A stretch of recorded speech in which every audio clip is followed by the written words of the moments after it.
Hello guys, welcome back to my channel. Today I am going to explain about how to use Kickstart to transfer data to your new iPhone. With a backup in place, you are ready to get started. Have your old iPhone and your new iPhone near each other, making sure the old one is running iOS 11 or later. Fire up your iPhone and swipe up from the hello screen to get started. Now I will explain here step-by-step process on how to transfer data your new iPhone. Please keep watching this video. For this, first step is select your language, select your country. The quick start option will now appear, and once you bring your old phone close to your new device, you can proceed. Otherwise, you can tap the setup manually option at the bottom of the screen. It's very good idea to plug in both your iPhones to a power source during this process, since it can take a while, especially if you have got a lot of data to transfer over.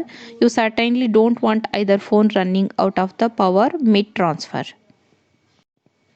An animated image will appear on the screen of your new iPhone. Pick up your old one and line up the image in the circular window. This authenticates the quick start transfer. You will be prompted to enter in the passcode of your old iPhone onto your new device.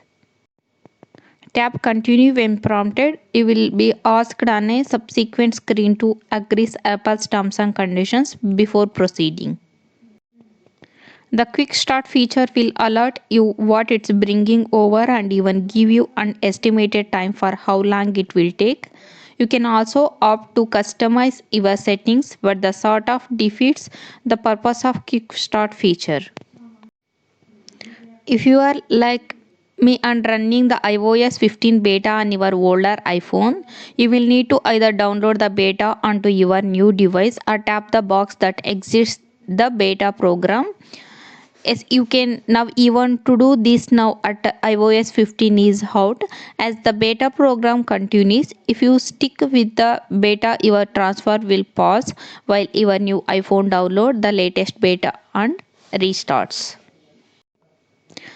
And now the transfer can begin. A progress bar shows you how much estimated time is left in the process. Thanks for watching my video. I hope this video is helpful for you. It's really helpful. Please subscribe my channel and share this video.